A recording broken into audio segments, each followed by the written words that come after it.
Fantastic. Yourself? Good, sir. Thank you very much.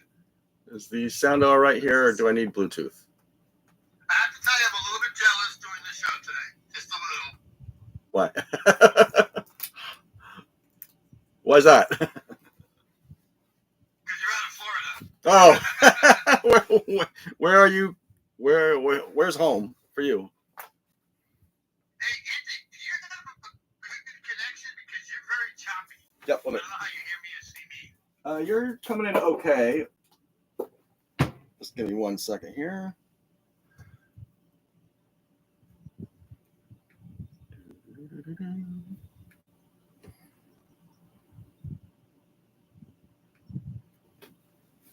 Oh, sorry about that.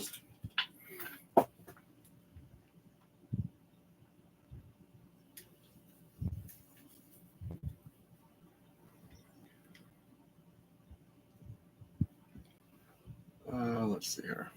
Bluetooth.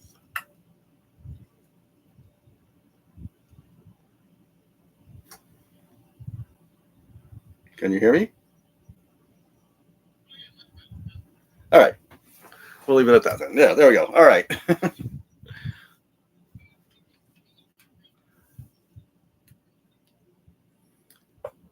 You're coming in a little choppy. Can you repeat the question? All right. What was the question? Okay, there you go. I hear you.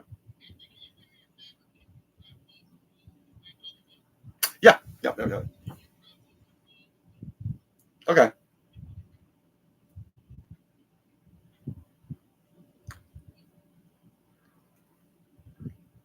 I'm gonna switch devices. Yep.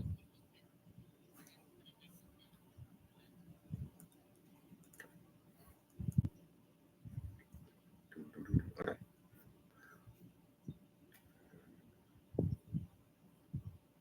Okay.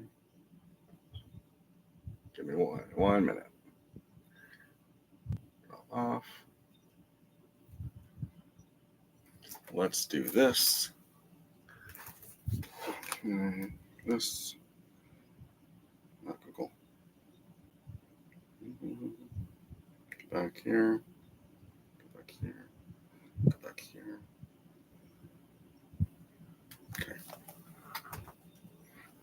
All right. Let's do this.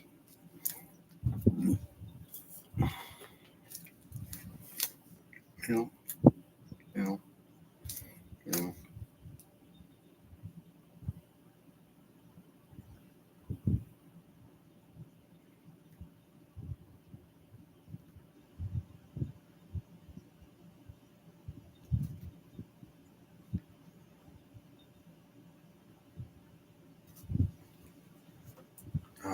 Why is this up? Yes.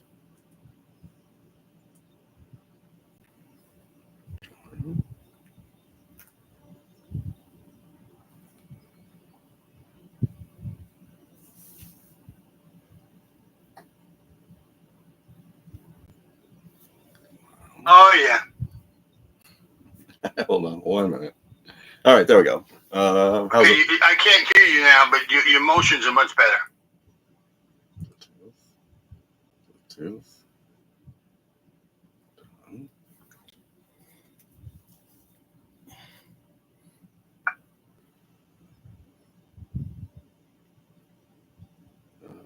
Okay, just do 1 minute.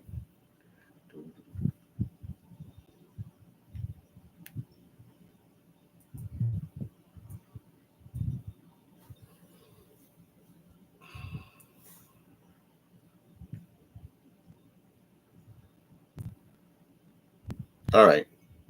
Can you hear me? Okay. All right. All right. We got it. Good man. All right. So, where is home for you? I'm in Long Island, New York, my friend. Oh yeah. So, well, you're getting some warm Up the weather. coast. up the coast. Up the coast. So listen, couple of things. Number one, do you want me to mention what party you're running in? Is it Democrat, Independent, Republican, or not? Or would you prefer to keep that quiet? No. We identify as transparent. Okay. No party affiliation. We're going right to the general election. from here. Okay, great. That's fine. So we'll talk about that. So we'll do about 30 minutes. And I really want this to be your show. So, I have a couple of cards just to kind of trigger things and talk things. This is not a gotcha show. This is not, well, on January 3rd, you said this. What do you mean now, Anthony? No, we're not doing any of that. We want to dig into what the problems are with the country and how, hopefully, with your campaign and your election winning, you're going to solve some of those problems with the country. So that's where we want to go. Sounds great. Does that sound good? Yes. Okay. So after we end the show, you'll hear me end the show, and then you stay in the room, and then I'll come back and catch up with you after the show's over. Okay. All right. We'll take about 30 minutes. Also, are you on Blue Sky or Substack or anything like that? I'm on Blue Sky and Substack. Okay, good. So I wanted to know how to deliver the show. Okay. Yeah. Yeah, so the show will be done today. It'll be produced today. It'll be sent out to you by this afternoon, this evening, so you should have it. Fantastic. Yeah. All right. So if you're ready to start, just go silent for a second, and I'll introduce the show. And when you hear me introduce the show, we're live. All right? Sounds good. Let's do it. Recording in progress. Good morning, ladies and gentlemen. Bill Cancel here, the host of the Boriqua BC2 show. How's everybody doing today? We have another fantastic guest on our show today. This gentleman is running for Congress in Florida. And Anthony, I don't know if you know this, but you have an inaugural title on my show today. I do. Thank you. Yes. You are the first person to run for Congress to be on this show. Outstanding. Our debut. Ladies and gentlemen, please say hello to Anthony Darabas. How are you? So, Anthony, let's just jump right in. I read your website and stuff like that, and I'm really impressed. I love the fact that you're coming from grassroots, bottom up instead of top down, right? I think that's so sensational. But can you tell the audience a little bit, why now? Why? When did you launch your campaign, and why now? Why not last year? Why not the year before? Why now? I'll try to give you a cliff notes. Otherwise, I'll take up a full 30 minutes here. You can. I can. All right. We can talk about that. Sure. Yes, I ran originally back in 1998 as a Reform Party candidate on their ballot line for registrar of voters for a local town in Newington, Connecticut was where we were living. We lived there for about 20 years.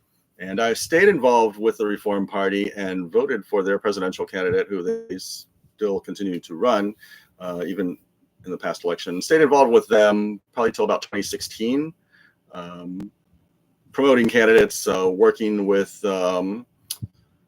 trying to get presidential candidates, get them to nominate presidential candidates, as there were several that were courting. When the Reform Party did have 50 state ballot access. That's no more, obviously. So I stayed involved with them until about 2016. Then I took a breather. So from 98 to 2016. Then I took a breather, and fast forward to now, in February, it looked like the one party was going to sit out this race and our opponent was going to go unopposed. So that was kind of the catalyst. I said that was my drive. And with everything that's happening with the nation, the disarray of both parties, I decided to throw my hat in there and step up once more, see what happens here. Okay. What do you think some of the biggest problems that we're facing in the country today?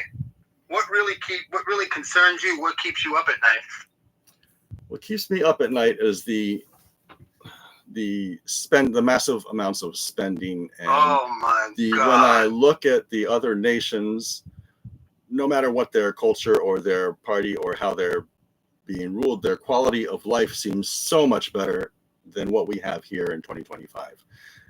And then I look at the figures, which is boring as hell. It's boring and frustrating, and see the massive amounts of money that we're spending on things that the working class people should be going to, working, and the people at the 60 to 80% of the nation that's on the bottom part of the income level, to have a quality of life that's should rival other nations. We should be a leader. That's what they teach us in school. other campaign, other candidates say it all the time. We're the leader in this. We're the leader in that. No, we aren't. And and I think that's part of why they want to kind of suppress social media a bit, is because people see with our own eyeballs the infrastructure of Qatar, of Finland, of Norway, of Sweden, of China, and then they look at us and our infrastructure, and it seems like we are the ghetto of the globe when it comes to electrical grids, bridges, roads, buildings for housing for people, apartments I'm talking about. So that kind of was where my catalyst was. Yeah, where you're. I just made up this question, so forgive me. I'm going off script a little bit. But again, I'm reading your website and some of the aspirations that you're trying to do. If you win, right, which I'm sure you're going to, but if you win, what explain to people how you plan to reach across the aisle? I have always opened. I want to hear when I hear someone from a different party or a different viewpoint. I want to hear. Their job is to convince me. Let me see their viewpoint, and so I can understand it, and then together we can. This leads back to our great grandparents, when the two main parties were both. Their avenue was to move the nation forward. Both had different ways to get there, but the destination was the same. That's gone. We have one side wanting to go one way. We have one side going to go the other way, and nothing's happening. I have never been like that. I've always welcomed the town halls that we've been hosting. We welcome all parties. We want to hear all viewpoints, and we want to work together with everyone. And I hope that's possible with both